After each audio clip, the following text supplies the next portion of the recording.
O tema da nossa conversa: doutrina sobre a vida futura. Doutrina, ensinamento, né? Ponto de vista, filosofia sobre a vida futura. É, ainda bem, Ludivana, voltou, né? Agora está tudo ok. Bom, esse tema, quando foi proposto para mim fazer uma live, e eu pensei nisso porque eu já tinha tratado esse tema com meus alunos de ensino religioso. Eu sou professor de geografia, formado em geografia, mas você sabe que nas escolas públicas a gente acaba assumindo outras áreas, né? Então, há alguns anos eu fui professor de ensino religioso e eu me lembrei que num dos materiais que eu preparei para meus alunos, eu coloquei exatamente essa questão das doutrinas. Lá eu coloquei doutrinas filosófico-religiosas. Um erro porque as primeiras doutrinas que nós vamos ver aqui não são exatamente religiosas, são filosóficas, mas não são religiosas. Mas vamos lá. Qual o objetivo dessa nossa conversa, né? Dessa palestra, entre aspas? Primeiro é discutir essas doutrinas. Vamos já ver quais são. Segundo, verificar como o Espiritismo se encaixaria ou avançaria em relação a elas. E o terceiro objetivo é divulgar a própria doutrina, que é o objetivo geral de todas essas comunicações que são feitas, né? Muito bem. Quais são essas doutrinas? Allan Kardec, lá no seu livro O Céu e o Inferno, no primeiro capítulo, O Futuro e o Nada. Eu nem quis colocar esse mesmo título, né? Futuro e o Nada, porque ficaria assim um pouco vago, né? Mas é exatamente disso que vai se tratar. De futuro, as doutrinas que acreditam num futuro, que tem esse futuro, que futuro é esse? O futuro da alma, após a desencarnação, já usando aqui o jargão espírita, né?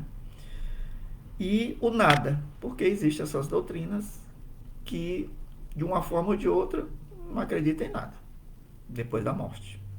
Morte, entre aspas. Quais seriam dessas doutrinas? A minha dicção é assim um pouco ruim também, tá? Mas desculpando aí. O niilismo, vamos saber o que é isso. A absorção no todo universal. O panteísmo e o espiritualismo. E dentro desse espiritualismo, o espiritismo. Como é que ele se encaixa aí nesse campo maior, mais amplo de espiritualismo? A gente vai explicar, inclusive, esse termo, tá? Ok? Antes de falar de cada uma dessas doutrinas, Allan Kardec faz algumas reflexões. Faz algumas reflexões. Que reflexões são essas? Estou olhando aqui o relógio para não perder o tempo, tá? Que reflexões são essas? Primeiro, estamos vivos. Bom, não tenha dúvida disso. Isso é certo. Morreremos. Corpo físico também não é menos certo. Para onde vamos? É para sempre ou para nunca? Isso aí é palavras dele. Então ele vai fazendo algumas reflexões, questionamentos que acompanham a humanidade desde o início dos tempos. Desde o primeiro momento que o homem teve consciência da sua condição, ele propõe esses questionamentos. Quem sou eu? Para onde eu vou? O que tem depois da morte? E Allan Kardec continua. Será que existe algo mais desesperador do que acreditar numa destruição absoluta após a morte? Esse pensamento de aniquilação, eu concordo com ele. É triste demais. É triste. Ele vai justificar seu posicionamento através do estudo dessas doutrinas, né? Desses posicionamentos filosóficos. E o primeiro deles é justamente o niilismo. Parece uma palavra assim meio difícil. Niilismo, o que é isso? Niilismo vem de quê? Nihil significa nada. Então seria a doutrina daqueles que acreditam no nada, em nada. Que é a doutrina dos materialistas. Você poderia pensar, são os ateus. Bom, aí pensar um pouquinho. Os ateus, tem muito ateu que apesar de dizer assim, eu não acredito em Deus, ok, não acredito em Deus, mas eles acreditam em algo maior, superior, eles dão outros nomes, e com um detalhe importante, interessante, são às vezes mais caridosos do que certos crentes. Então nós não estamos aqui falando exatamente desse grupo, os ateus, não. Nós estamos falando dos materialistas, os nihilistas. Ele caracteriza bem, Kardec. Há uma diferença, porque quando eu falo de materialista, dos materialistas, eu estou pensando em pessoas que não têm a mínima inclinação para a caridade, de forma alguma. E Kardec vai explicar por quê. Né? Nas palavras dele, vamos ler aqui um trecho, um pequeno trecho, para fundamentar nossa fala. Diz Kardec o seguinte: se o respeito humano retém alguns, que freio podem ter aqueles que nada temem? Nada temem, os materialistas nada temem. Porque todo materialista é ateu. Mas como eu disse, nem todo ateu pode ser aquele materialista radical. Eles dizem que a lei humana não alcança senão os inábeis, aqueles que são despreparados. Se há uma doutrina malsã, gosto dessa parte, se há uma doutrina malsã e antissocial, seguramente é do nihilismo. É a primeira vez que ele usa a palavra, esse termo, no texto dele, no primeiro capítulo, de Céu e Inferno. Né? E por que eu gosto dessa parte? Porque ele vai dizer malsã e antissocial. Malsã quer dizer é o contrário do bom, do saudável. Malsã. E antissocial, contra a sociedade. Por quê? Porque rompe os verdadeiros laços da solidariedade e da fraternidade. Fundamento das relações sociais, olha aí. Então, os fundamentos da sociedade, das relações sociais, das relações entre as pessoas, é a solidariedade, a fraternidade. Ora, mas quem é materialista e só pensa no que eu posso ver, pegar, sentir, o palpável, o que fere meus sentidos, se sair disso aí, eu não acredito, não é verdade? Então, essa é uma condição que eu vou me relacionar com a sociedade de maneira bem complicada. Kardec vai falar exatamente disso. Kardec diz o seguinte: por que essa doutrina do niilismo, do materialismo, das pessoas que só acreditam naquilo que podem ver, pegar, sentir, o dinheiro, né? São geralmente pessoas que se apegam a essa questão financeira. Por que essa doutrina não é mais desastrosa? Por que ela não prejudica mais a humanidade?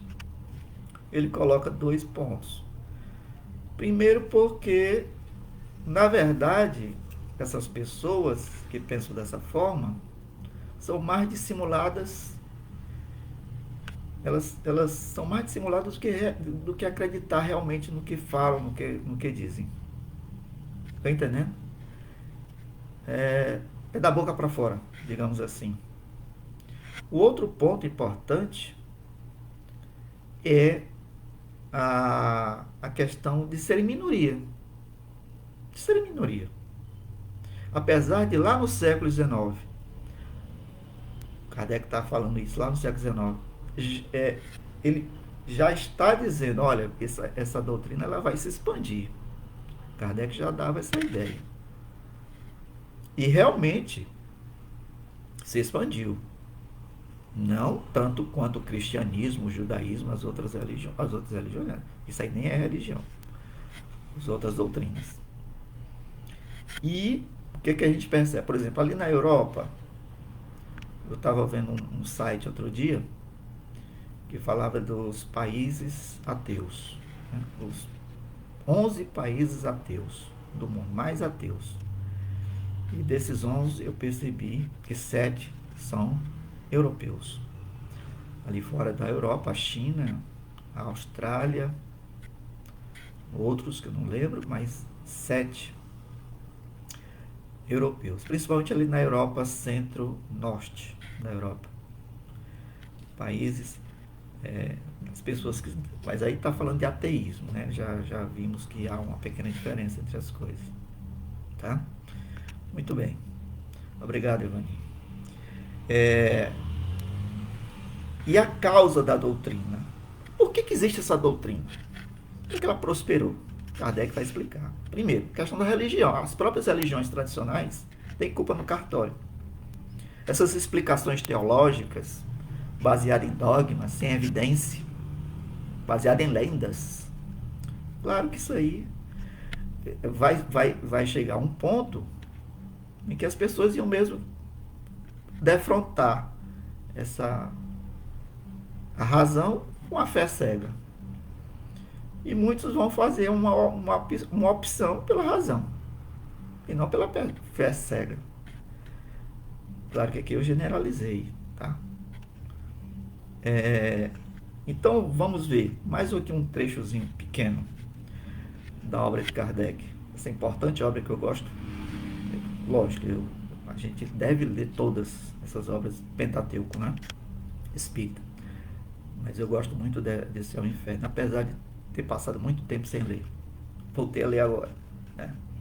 É nesse estado de coisas que o Espiritismo vem por um dique, quer dizer, colocar uma barreira na invasão da incredulidade. Não somente pelo raciocínio, não somente pela perspectiva de perigo que ela ocasiona, mas pelos fatos materiais, fazendo tocar o dedo e olhar a alma e a vida futura. Aí, com o Espiritismo, século XIX em diante, Kardec diz, não pode ser assim. Então vamos colocar aqui uma barreira, vamos começar a esclarecer, vamos fazer um projeto de esclarecimento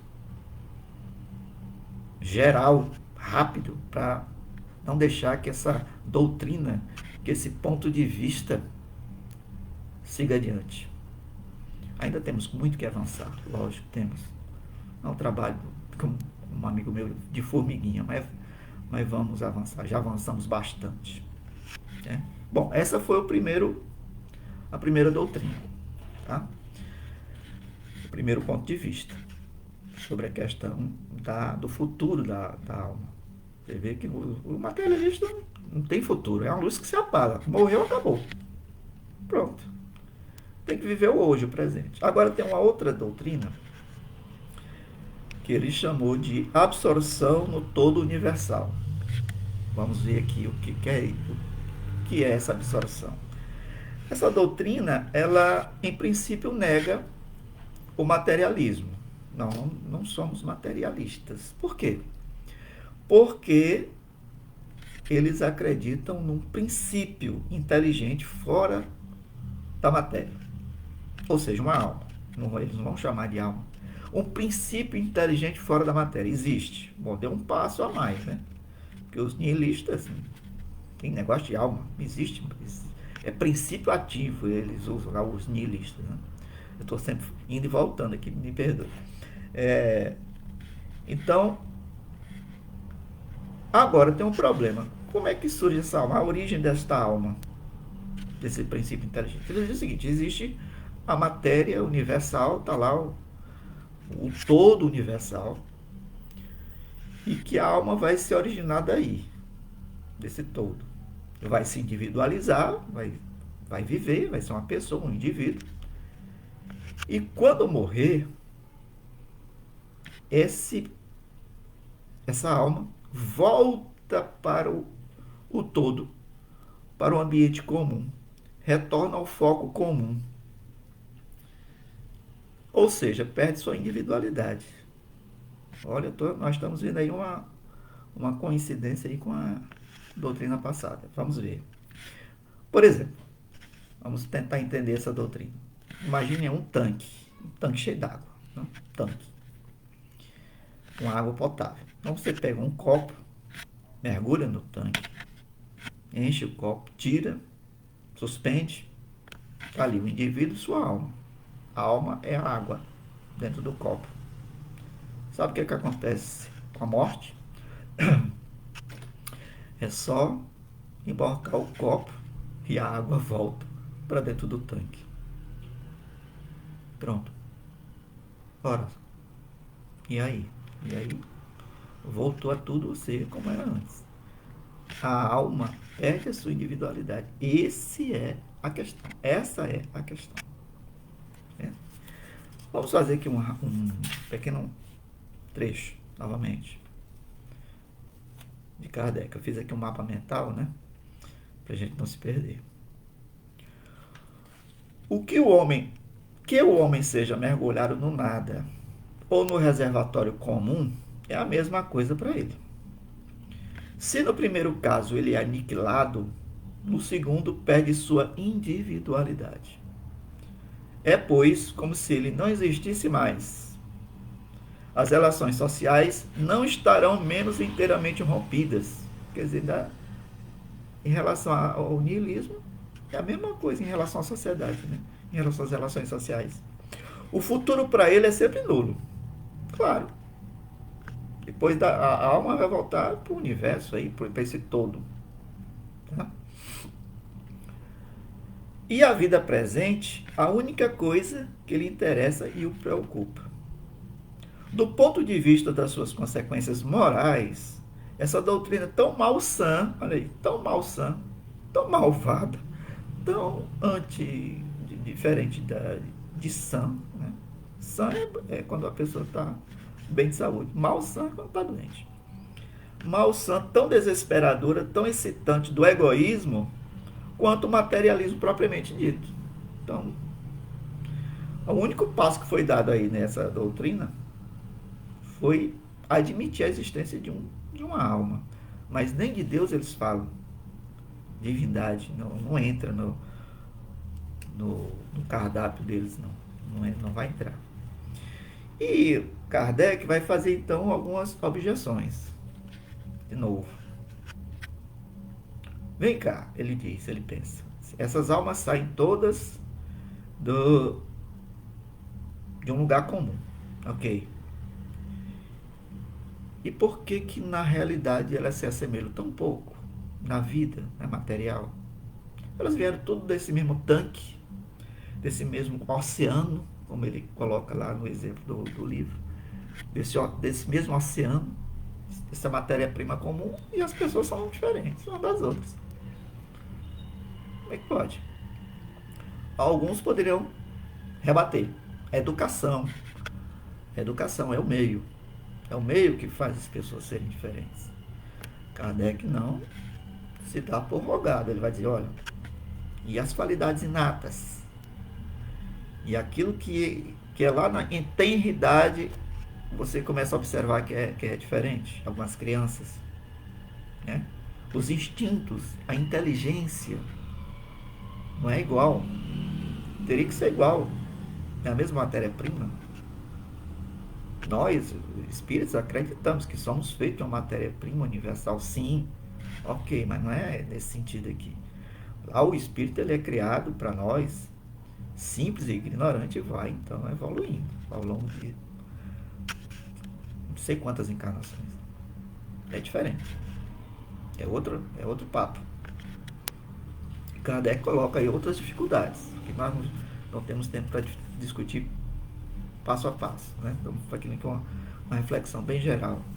E há um convite para a leitura desse livro. Quem não fez ainda, eu sei que a maioria já pode ter feito, com várias vezes, mas é sempre uma boa leitura, eu gosto muito. Bom, e aí vem outra doutrina, mais uma doutrina, chamada de panteísmo. Panteísmo, de pan, né? Pan quer dizer todo. Por exemplo, Olimpíadas Pan-Americanas, quer dizer, América toda. Panteísmo. Teísmo vem de Theos. Theos significa Deus. Tá? Lá no grego, né, no latim. E qual é a diferença dessa doutrina para as que nós já analisamos aqui? Nihilismo e absorção do todo universal. Vamos ver?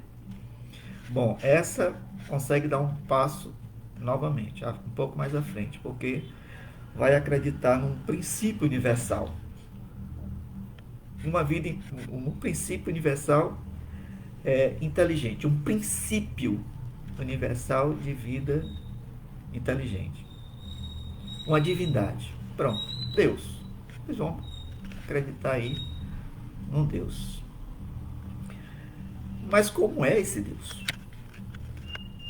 O problema está aí. Como é este Deus?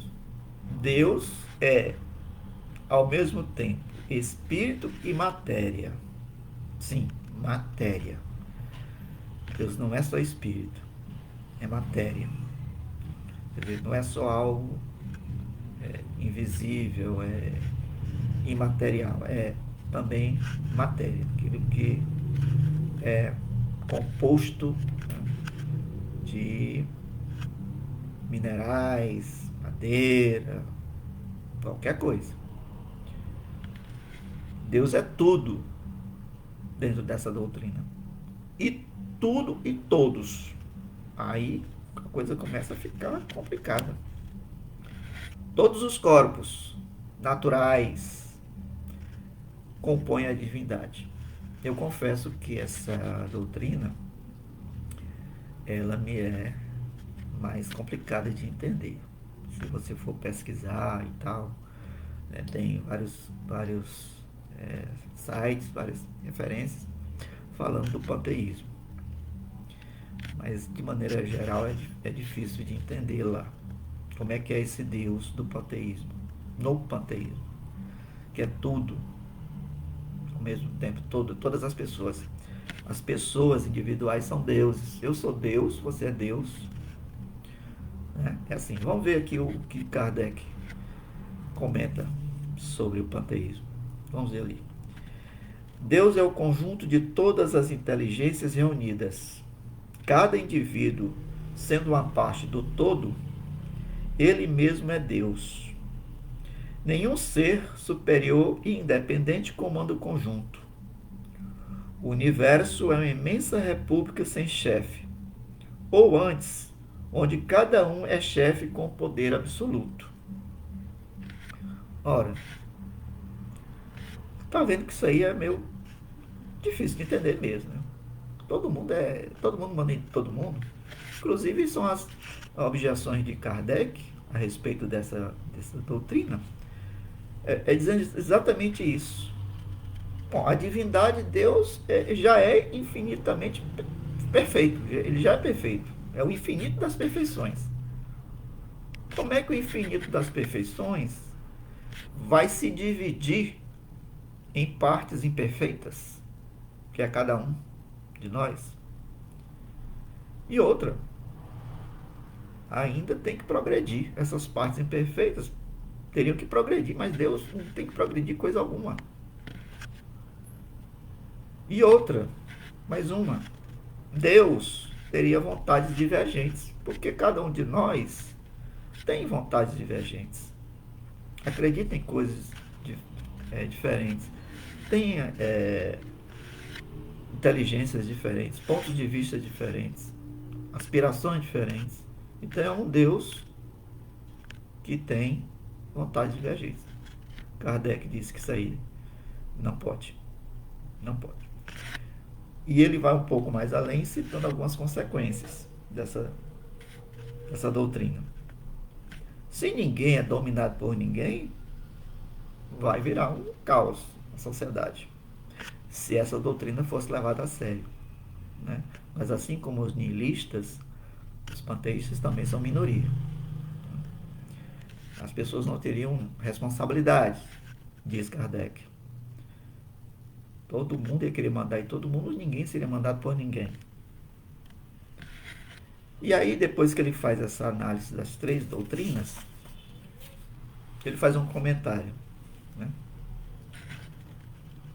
Além de esses sistemas não satisfazerem nem a razão, nem a aspiração do homem, se tropeçam, como se vê, com dificuldades insuperáveis.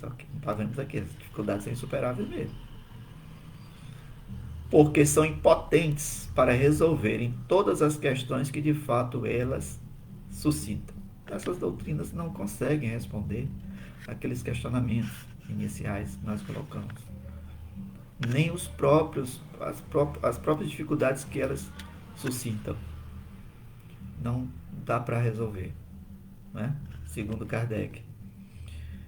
O homem tem, pois, três alternativas: o nada, doutrina dos materialistas, a absorção, e aí, né, tanto o pessoal que acredita na absorção do todo universal, como os panteístas, o resultado é o mesmo, ou a individualidade da alma antes e depois da morte. Agora aqui chegou num outro patamar de teoria, de doutrina. Então vamos ver aí, porque existe também as doutrinas, no plural, né, as doutrinas que acreditam que existe uma alma, existe um Deus ou deuses, existe algo que vai acontecer após a morte. Aí chegamos na nossa quarto conjunto de doutrinas, que é o espiritualismo. E dentro, encaixando aí no espiritualismo, o espiritismo. O que seria o espiritualismo?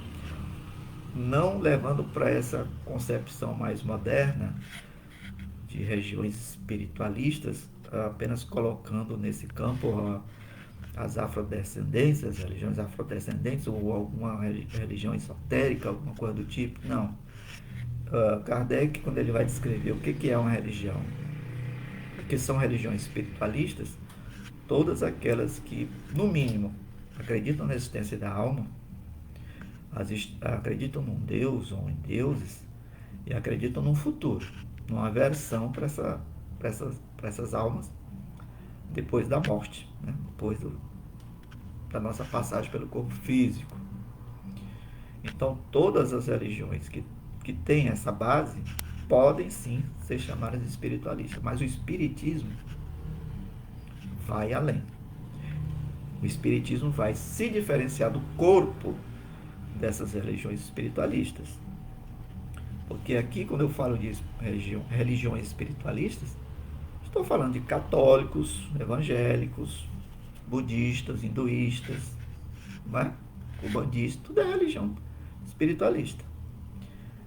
Mas aí como a gente pode individualizar, falar do espiritismo propriamente dito?